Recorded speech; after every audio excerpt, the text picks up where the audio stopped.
Kita ke informasi berikutnya, Saudara. KPK menetapkan Bupati Pati Sudewo sebagai tersangka kasus jual beli jabatan. Selain Sudewo, KPK juga menetapkan 3 orang sebagai tersangka.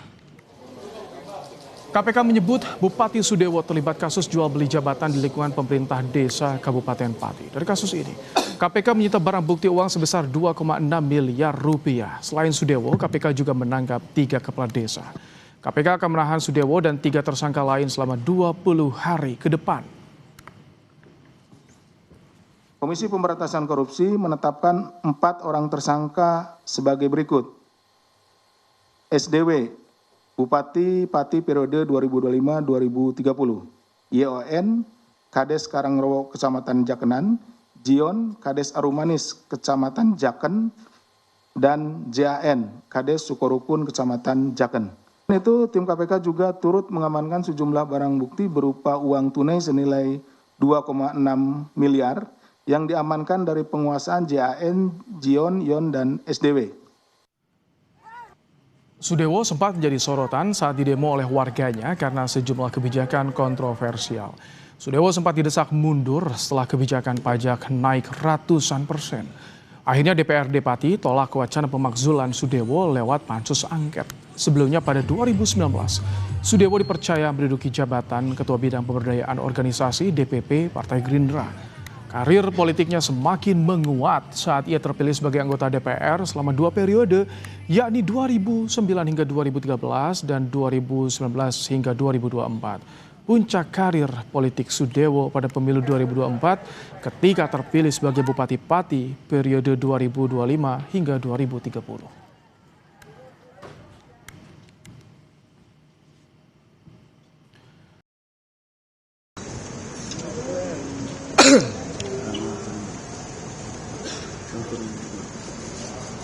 Ya Pak Dewo, dengan Pak, maju aja Pak. Dengan apa? Pak, kalau tadi dia juga Pak.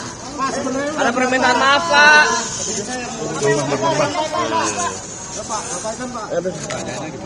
Ya, kira-kira soal apa permintaan untuk uang kepada perangkat desa itu gimana? Saya ngomong apa sih? Soal dipercaya tidak melaksanakan rencana pelaksanaan pengangkatan pengisian perangkat desa itu adalah bulan Juli. Mengapa bulan Juli? Karena APBD hanya mampu memberikan gaji siltap atau tunjangan perangkat desa selama 4 bulan, yaitu dimulai dari bulan September. Saya belum pernah membahas secara formal maupun secara informal pada siapapun kepada kepala desa. Seluruh kepala desa Kabupaten Pati, saya belum pernah membahasnya.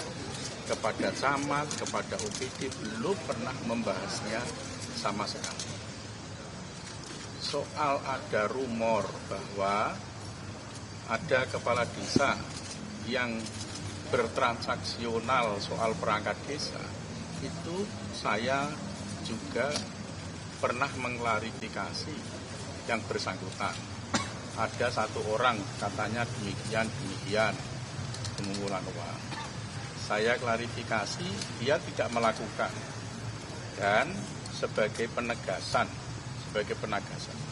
bahwa saat seleksi nantinya itu betul-betul fair dan objektif, tidak ada celah. Saya sudah memanggil Pak Tri Suharyono, Kepala Dinas Pemberdayaan Masyarakat Desa yang tupoksinya menangani itu di awal bulan Desember 2025, supaya draft peraturan bupati nanti itu betul-betul dibuat tidak ada celah bagi siapapun untuk bermain.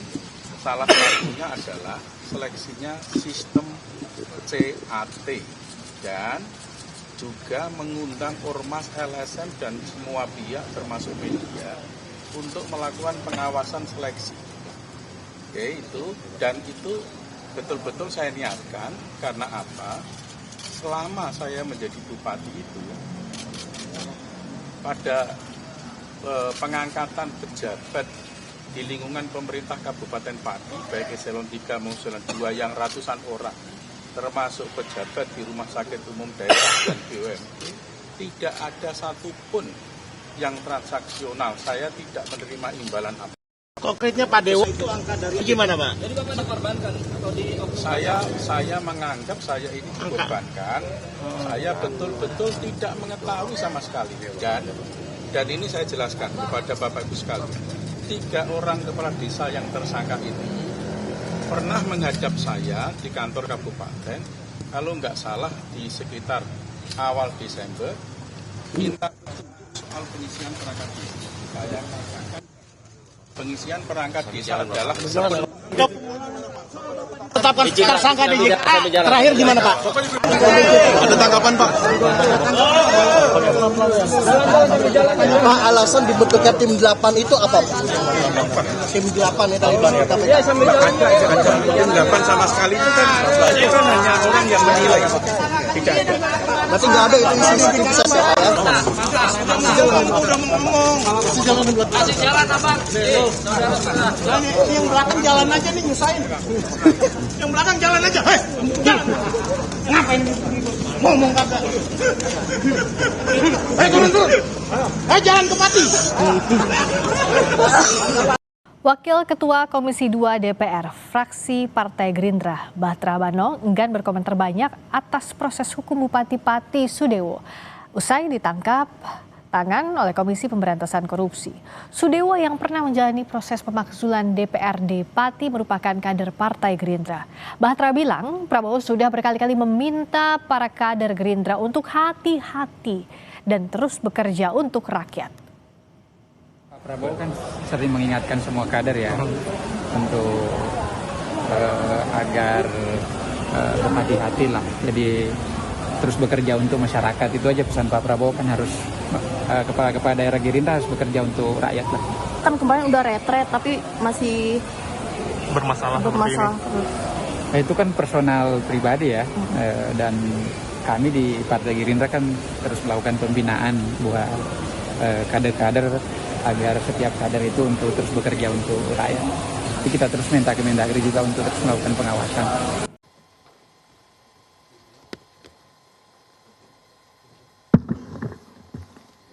Bismillahirrahmanirrahim. Assalamualaikum warahmatullahi wabarakatuh. Waalaikumsalam. Selamat malam dan salam sejahtera bagi kita sekalian. Yang saya hormati Mas Jubir, yang saya hormati, saya cintai dan saya banggakan rekan-rekan jurnalis yang sudah cukup lama menunggu dan juga membersamai kami dalam rangka penanganan perkara tindak pidana korupsi.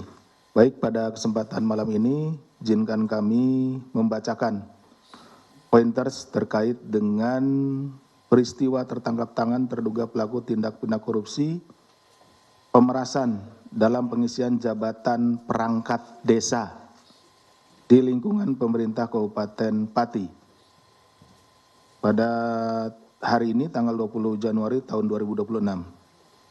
Pemerintahan desa memiliki peran strategis sebagai ujung tombak pelayanan publik serta pelayanan berbagai program pembangunan yang langsung bersentuhan dengan hayat hidup masyarakat luas. Jadi secara struktural mulai dari pusat sampai dengan daerah, dan tentunya desa ini memiliki peran yang sangat vital karena berhubungan langsung dengan masyarakat. Oleh karenanya, praktik pemerasan dalam proses pengisian jabatan perangkat desa tidak hanya mencederai prinsip keadilan dan meritokrasi, tapi juga menciptakan potensi resiko korupsi di kemudian hari. Jadi ini mungkin sangat agak boleh dibilang jarang ya, yang biasanya pemerasan itu dilakukan terhadap pengisian jabatan-jabatan di tingkat kabupaten, kemudian provinsi seperti itu ya, yang pernah terjadi. Tetapi kali ini untuk pengisian perangkat desa pun dimintai sejumlah uang. Tentunya ini sangat mirisnya seperti itu. Kenapa menciptakan potensi resiko korupsi di kemudian hari? Karena tentunya setelah menjabat, para aparatur pemerintahan desa ini yang dipikirkan adalah bukan lagi bagaimana memberikan pelayanan terbaik terhadap masyarakat, tetapi justru bagaimana mengembalikan sejumlah uang yang dia gunakan untuk mendapatkan posisi tersebut. Maka penegakan hukum yang dilakukan oleh Komisi Pemberantasan Korupsi terhadap para pelaku terduga pemerasan dalam proses pengisian jabatan aparatur desa menjadi penting, karena tidak hanya untuk menindak pelaku tetapi juga sebagai upaya memutus mata rantai korupsi sejak awal. Mungkin rekan-rekan berpikir bahwa wah ini aparat desa, pasti juga berapa sih ngasihnya gitu. Tapi lihat aja nanti buktinya. Hal ini juga diharapkan dapat memperkuat tata kelola pemerintahan daerah serta mengembalikan kepercayaan publik terhadap sistem pemerintahan hingga ke tingkat desa. Pada sisi edukasi anti korupsi, KPK pun telah menginisiasi adanya program desa anti korupsi. Ya, di beberapa provinsi juga ada perwakilannya desa anti korupsi yang mengusung semangat transparansi dan partisipasi publik dalam pengelolaan dan pembangunan wilayah desa. Adapun kronologisnya adalah sebagai berikut. Pada hari Selasa tanggal 20 Januari 2026, Komisi Pemberantasan Korupsi menyampaikan perkembangan secara lengkap terkait penangkapan terduga pelaku tertangkap tangan melakukan dugaan tindak pidana korupsi berupa pemerasan dalam pengisian jabatan perangkat desa di lingkungan pemerintah Kabupaten Pati. Bahwa pada akhir tahun 2025, pemerintah Kabupaten Pati, Jawa Tengah mengumumkan akan membuka formasi jabatan perangkat desa pada bulan Maret 2026. Jadi di akhir tahun sudah disampaikan bahwa akan ada pembukaan formasi ya untuk perangkat desa di tahun depan. Maksudnya di tahun ini pada bulan Maret. Kabupaten Pati diketahui memiliki total 21 kecamatan dengan 401 desa dan 5 kelurahan. Jadi keseluruhannya ada 406 ya. Saat ini diperkirakan terdapat 601 jabatan perangkat desa yang kosong. Jadi ada 601 jabatan yang akan diisi pada formasinya pada bulan Maret yang akan datang. Atas informasi tersebut kemudian diduga dimanfaatkan oleh saudara SDW selaku Bupati periode 2025-2030 bersama-sama dengan sejumlah anggota tim sukses atau orang-orang kepercayaannya untuk meminta sejumlah uang kepada para calon perangkat desa. Ini perangkat desa aja dimintain uang gitu ya untuk jadi ini. Ya seperti tadi disampaikan umumnya itu ya apa namanya pejabat eselon 2, eselon 1 di kabupaten, tapi ini desa ini. Sejak bulan November 2025 diketahui SDW telah membahas rencana pengisian jabatan perangkat desa tersebut bersama tim sesnya. Pada masing-masing kecamatan selanjutnya ditunjuk kepala desa atau kades yang juga merupakan bagian dari tim ses SDW sebagai koordinator kecamatan atau korcam atau dikenal dengan tim 8 dengan susunan sebagai berikut. Jadi untuk memuluskan acaranya atau kegiatannya tersebut maka ditunjuk beberapa kepala desa. Ya, itu dulunya adalah tim sukses ya. Jadi seperti itu. Jadi dulu tim sukses gitu ya seperti itu. Nah, ditunjuk kembali. Ada 8 orang di sini. Yaitu saudara SIS, Kades Karangrowo, Kecamatan Juwana, saudara SUD, Kades Angkatan Lor, Kecamatan Tambakromo, saudara Yon, Kades Karangrowo, Kecamatan Jakenan, saudara IM, Kades Gadu, Kecamatan Gunung Bungkal, saudara YY, Kades Tambaksari, Kecamatan Pati Kota, kemudian saudara PRA selaku Kades Sumampir, Kecamatan Pati Kota, saudara AG, Kades Selungkep, Kecamatan Kayen, dan saudara Zion, Kades Arumanis, Kecamatan Jaken. 8 orang tersebut. Selanjutnya saudara YON, selaku Kades Karangrowo, Kecamatan Jaken, dan saudara Zion, selaku Kades Arumanis, Kecamatan Jaken, menghubungi para kepala desa di wilayah masing-masing untuk menginstruksikan pengumpulan uang dari para caperdes, ya, calon perangkat desa. Tuh. Berdasarkan arahan SDW, YON dan Zion kemudian menetapkan tarif sebesar 165 juta sampai 225 juta untuk setiap calon perangkat desa. Nah, jadi setiap perangkat desa itu dimintai antara 165 sampai dengan 225 juta untuk mendaftar ya. Kemudian besaran tarif tersebut sudah di markup oleh YON dan Jion dari sebelumnya 125 juta sampai dengan 150 juta. Nah dari awalnya saudara SDW itu dengan saudara YON dan Jion dan yang lainnya yang tim 8 itu 125 sampai 150. Tetapi kemudian oleh di lapangan oleh saudara YON dan Jion ini dinaikin ya tentunya juga untuk keuntungan mereka ya. Dalam praktiknya proses pengumpulan uang tersebut diduga disertai ancaman. Jadi diancamlah. Apabila Caperdes, calon perangkat desa tidak mengikuti ketentuan, tidak mau membayar seperti ya, tidak mau memberikan sejumlah uang, maka formasi perangkat desa tidak akan dibuka kembali pada tahun-tahun berikutnya. Jadi nanti nggak akan ada lagi gitu seperti itu. Nah kemudian atas pengkondisian tersebut hingga 18 Januari 2026 Jion tercatat telah mengumpulkan dana kurang lebih sebesar 2,6 miliar yang berasal dari 8 kepala desa di wilayah Kecamatan Jaken. Ya tadi kan berapa sih gitu nilainya? Paling juga kalau ini kecil, tetapi ternyata setelah dikumpul-kumpul karena memang banyak gitu ya, tadi sekitar 601 perangkat desa, maka untuk wilayah Kecamatan Jaken saja ini jumlahnya 2,6 miliar. Uang tersebut dikumpulkan oleh Jion dan saudara Zan selaku Kades Sukorukun yang juga bertugas sebagai pengepul dari para Caperdes untuk kemudian diserahkan kepada Yon yang selanjutnya diduga akan diteruskan kepada saudara SDW. Dalam peristiwa tertangkap tangan ini, tim dari KPK mengamankan 8 orang yang dibawa dari Pati ke Jakarta untuk menjalani pemeriksaan lebih lanjut, yaitu saudara SDW, Bupati Pati periode 2025-2030, saudara YON, Kades Karangrowo, Kecamatan Jakenan, saudara Jion, Kades Arumanis, Kecamatan Jakenan, saudara JAN, Kades Sukorukun, Kecamatan Jakenan, saudara TAS, Camat Jaken, saudara PRI, Camat Margorejo, saudara Sui, calon perangkat desa, dan saudara JKL, calon perangkat desa. Selain itu, tim KPK juga turut mengamankan sejumlah barang bukti berupa uang tunai senilai 2,6 miliar yang diamankan dari penguasaan JAN, Jion, Yon, dan SDW.